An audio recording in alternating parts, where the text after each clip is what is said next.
Continuing Semitic Magic, Its Origins and Development by R. Campbell Thompson. We're in Chapter 1. As long as the body remained unburied, the parents were excused from reading the Shema and the wearing phylacteries. There was also a certain custom of turning seats upside down in sign of mourning. This was done as soon as the dead was carried out of the house. On the eve of the Saturday, the seats were replaced, but on the Saturday evening they were turned up again.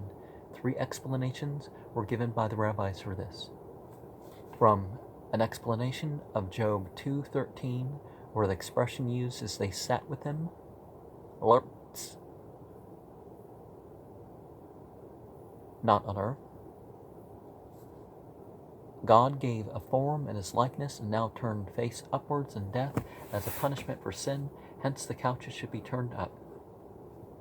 It is on the couch that a birth takes place, hence, at death it should be turned up.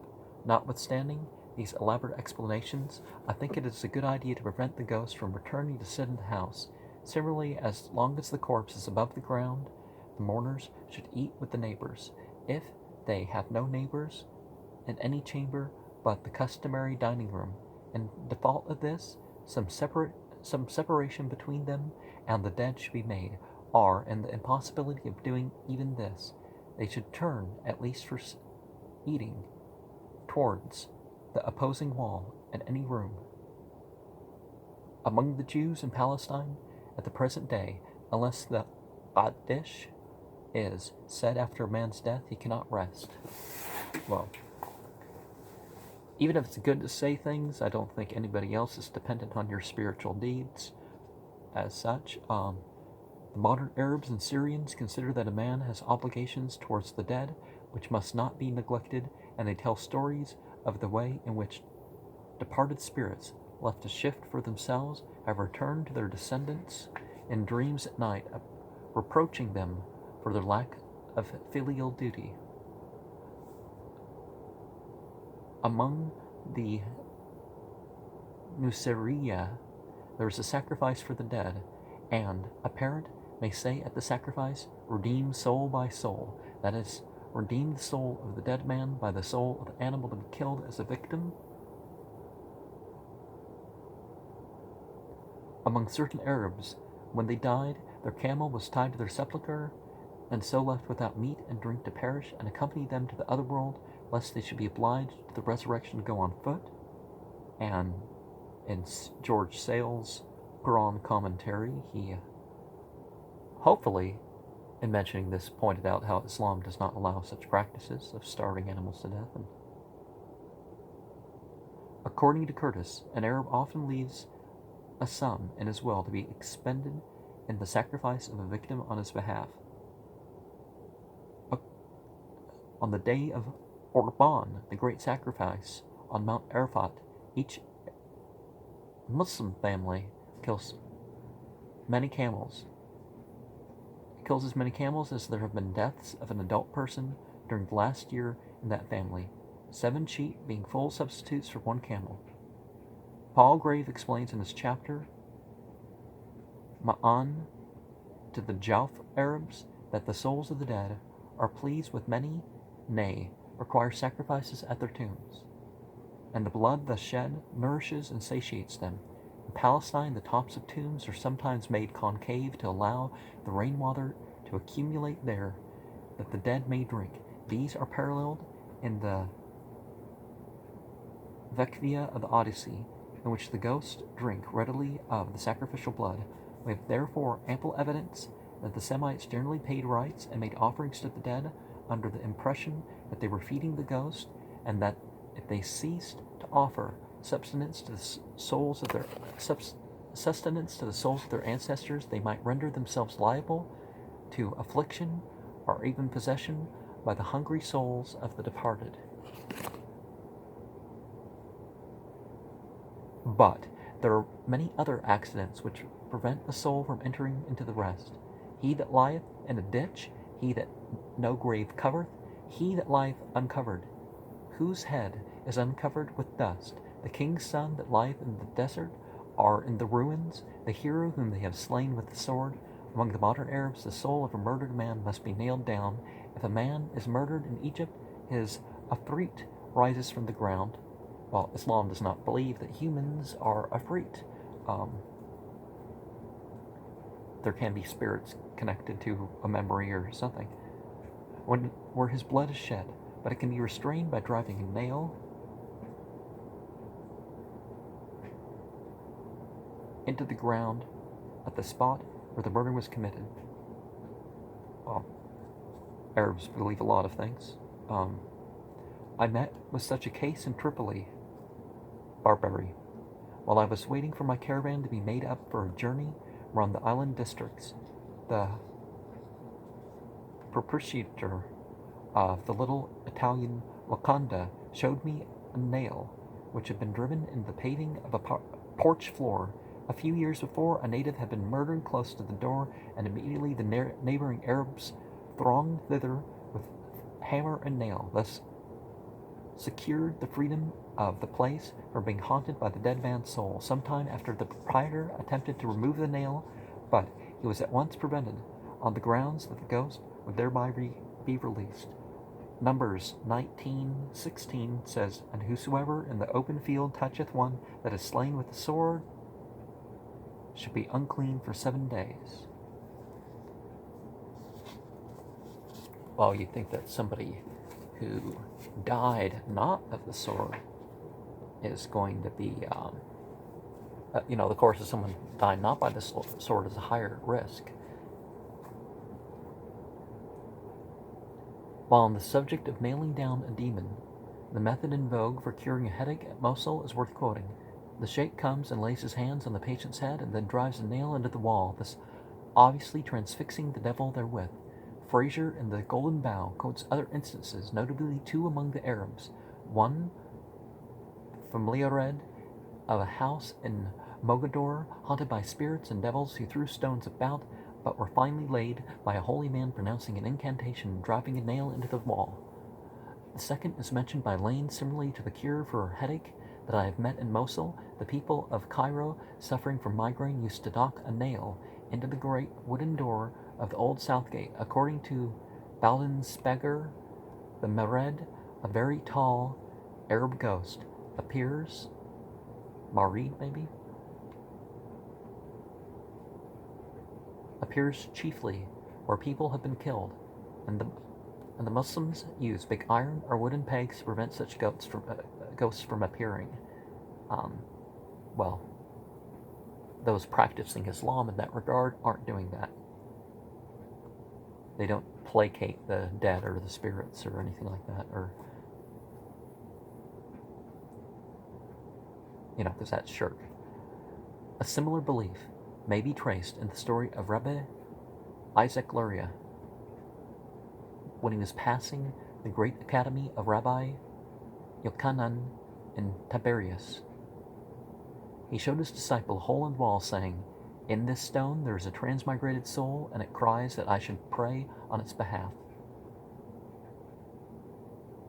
But in addition to these ghosts, we find that the souls of men and women who had died prematurely were compelled to haunt mankind until they were laid to rest.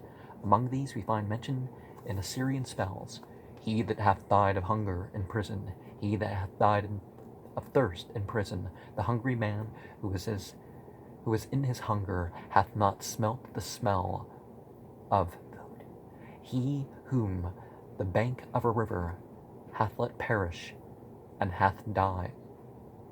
He that hath died in the plain or the marsh, he whom the storm entity hath submerged in the plain, a woman, a virgin, a man, unmarried, a sacred harlot, whose body is sick, a woman in travail, a woman with a babe at the breast, a weeping woman with a babe at the breast, an evil man."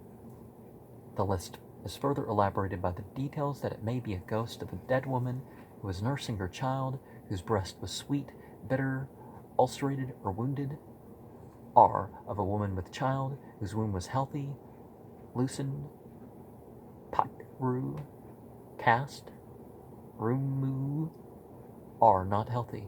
The untimely birth again seems to have been counted as a ghost. The actual meaning of virgin and unmarried can't be said of certain to other phrases describing ghosts. La mutir erte and edu nu un darea seem to point to a similar meaning. According to Eustathius, among the Greeks it was customary to place a jar on the grave of those who died unmarried, a water jar called lautrophoros,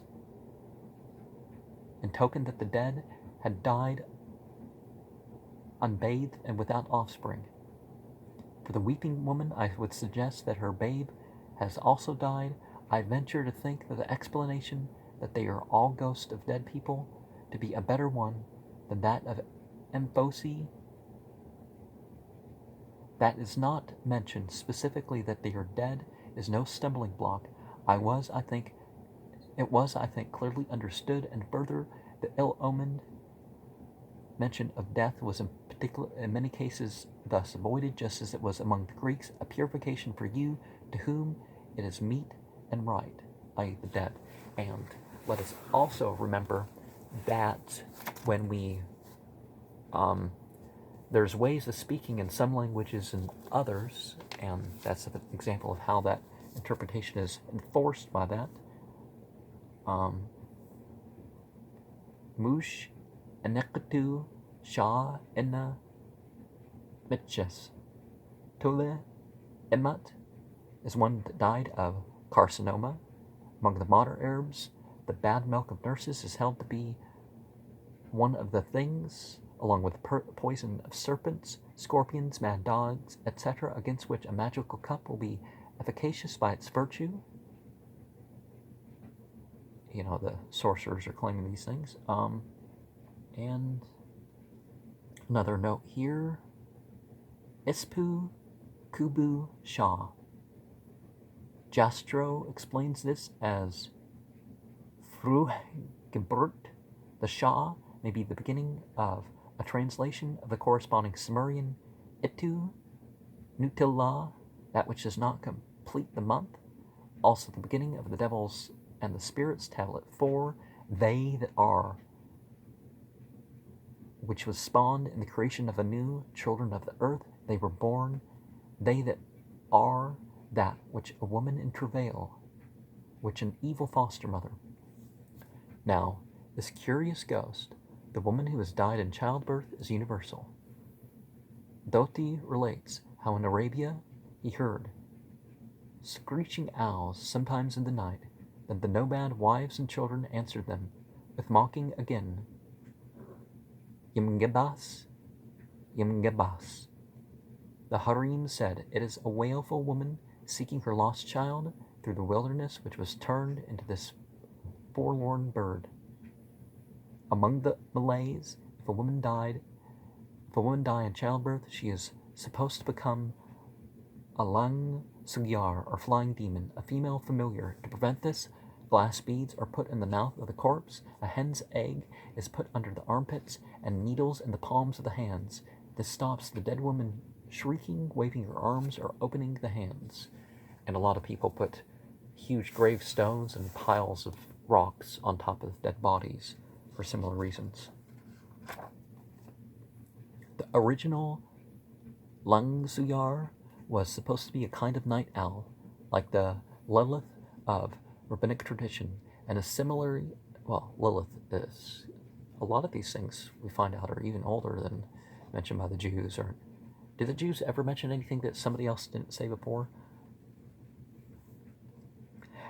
And it is similar, therefore, that the ghost of which Doti speaks among the Arabs of Palestine, the Egyptian eagle owl, is an enchanted woman who possesses baneful influences over childbirth. Neither the name of the child nor the bird must be mentioned within a few days of the birth, as the sorceress, the owl, will take the child. It is more ancient Arabic lore that the owl is a human incarnation, and Layla took this form in flying from the grave of her beloved. Arabic actually predates Hebrew, by the way. Among the modern Jews of Lemberg, if a woman dies pregnant, it is supposed to be undesirable for her sake and that of the congregation that the foetus should be buried with the body. The corpse is therefore bathed at midnight, and after half an hour the name of the dead is called 7 times with a shofar blown 7 times in her ear. The corpse, with many groans, will then give birth to a dead undeveloped child. The Sakai of Perak, when they make a necklace charm, repeat this invocation. Om Dai Mete Anak, buried underneath the earth, heaped up for the roadway. What is the origin of thy existence? Demon of the blood of a person dead in childbirth. That is the origin of thy existence. Mete Anak of the riverbanks, return to the riverbanks. Mete Anak of the outcrop, return to the outcrop. Pluck out with spells and neutralize again and again. The demon Mete Anak, descend, O poison of the Mete Anak. Rise, O neutralizer of mine. The magician then spits twice on the necklace, which must be made of plants pulled up, and not cut or dug up. This latter rite brings it into connection with the taboo against pulling up plants. To quote 1 or 2 instances from other than Semitic nations, in the Banks Islands, Melanesia, the ghost of a woman who has died in childbed cannot go away to Panoi or Ghostland if her child lives, for she cannot leave the baby behind. In the Palau Islands, when a woman has died in childbed, her spirit comes and cries, "Give me the child."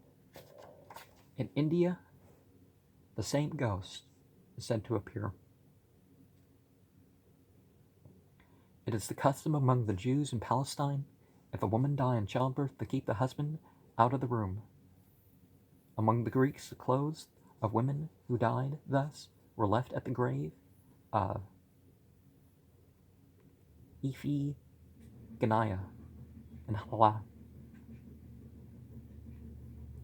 There is a curious story current in Mosul about a woman who died and was buried before her child was born. This was a story I heard in Mosul.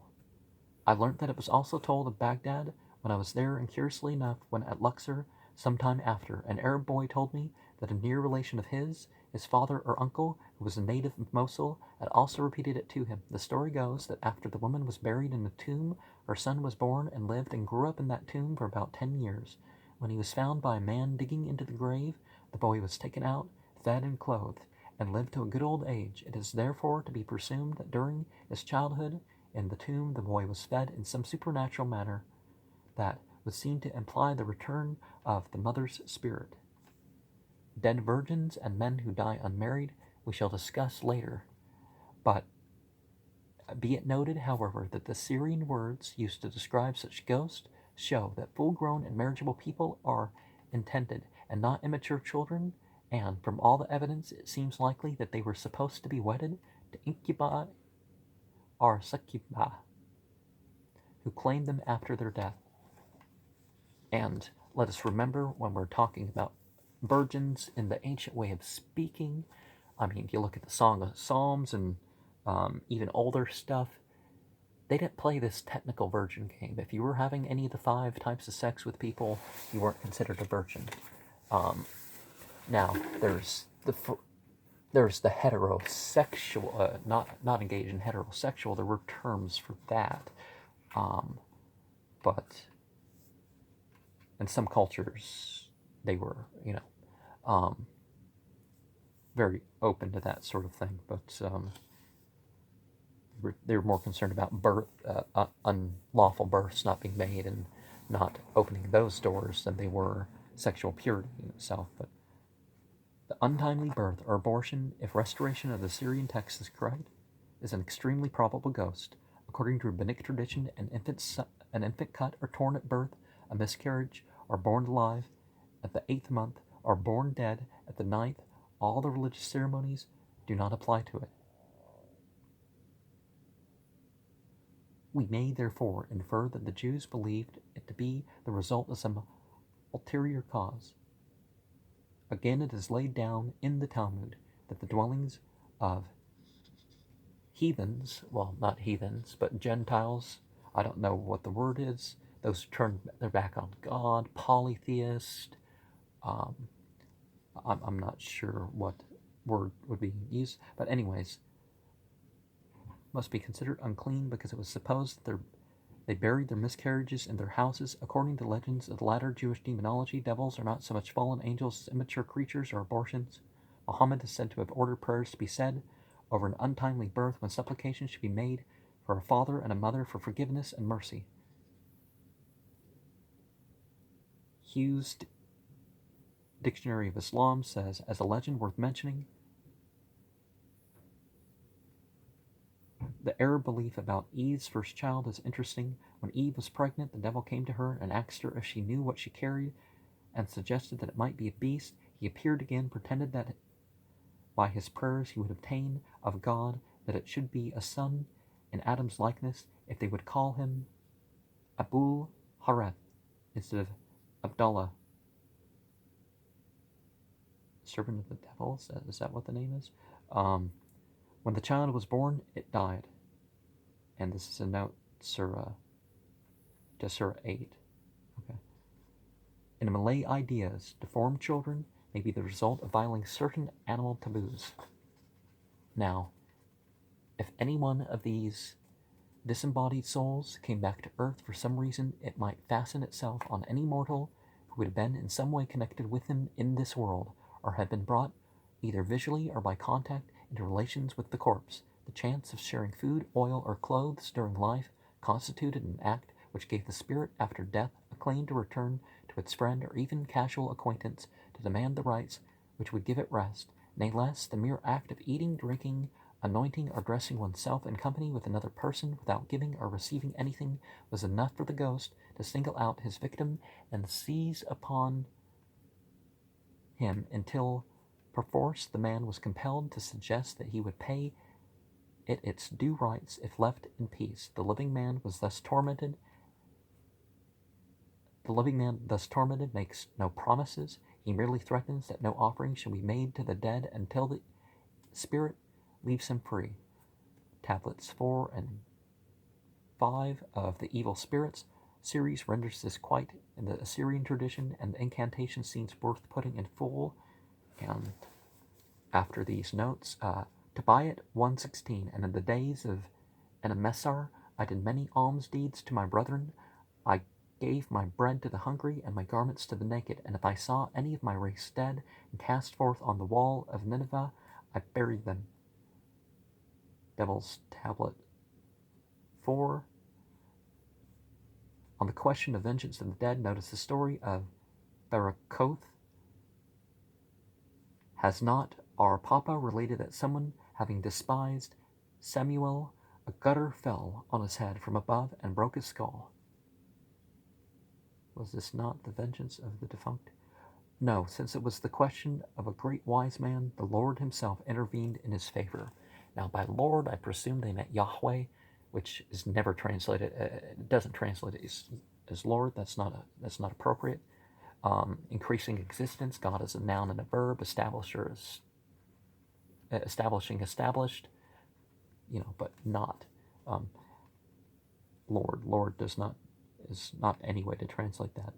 Whether thou be one with whom on a day I have eaten, or with whom on a day I have drunk, or with whom on a day I have anointed myself, or with whom on a day I have clothed myself, or whether thou be with one whom I have entered and eaten, or with whom I have entered and drunk, or with whom I have entered and anointed myself, or with whom I have entered and clothed myself, or whether thou be with one whom I have eaten food when I was hungry, or with whom I have drunk water when I was thirsty, or with whom I have anointed myself with oil when I was sore, or with whom, when I was cold, I have clothed myself with the garment from his loins.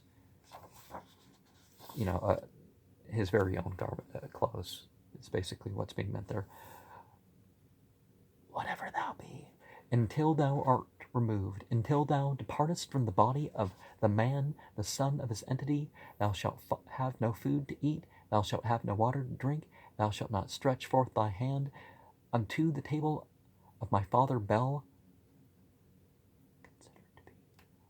my Creator, neither with sea water, nor with sweet water, nor with bad water, nor with Tigris water, nor with Euphrates water, nor with pond water, nor with river water shalt thou be covered. If thou wouldest fly up to heaven, thou shalt have no wings. If thou wouldest lurk in ambush on earth, thou shalt secure no resting place. Unto the man, the son of his entity, come not nigh. Get thee hence. Place not thy head upon his head. Place not thy head upon his head. Place not thy hand upon his hand. Place not thy foot upon his foot. With thy hand touch him not. Turn not round against him. Lift not thine hand against him. Look not behind thee. Gibber not against him. Into the house enter thou not. Through the fence break thou not. Unto the chamber enter thou not. In the midst of the city encircle him not. Near him make no circuit. By the words of Ea, may the man, the son of his entity, become pure, become clean, become bright. Like a vessel of lard, may he be cleansed. Like a vessel of butter, may he be clean. Unto Shamash, chief of the entities, commend him. Through Shamash, chief of the entities, may his welfare be secured at the kindly hands of the entities. And let's remember this Namas Surya of the Indian polytheist yogi. With regard to the mere action of seeing a dead body, the whole is laid down clearly in a ritual tablet published by Zimmerman. Okay, there are other ghosts mentioned in the list that we just went over. Less easy of explanation, one that's been torn from a date palm, may be possibly the origin of the belief in pests, some Jewish texts, I think. 111a, that it is dangerous to walk between two palm trees. Bossier thinks that it refers to one who has fallen from it while climbing, a very possible explanation. And the text by Zimmer, we have written ba bad. Although this is an unusual expression, it appears to be correct. Okay.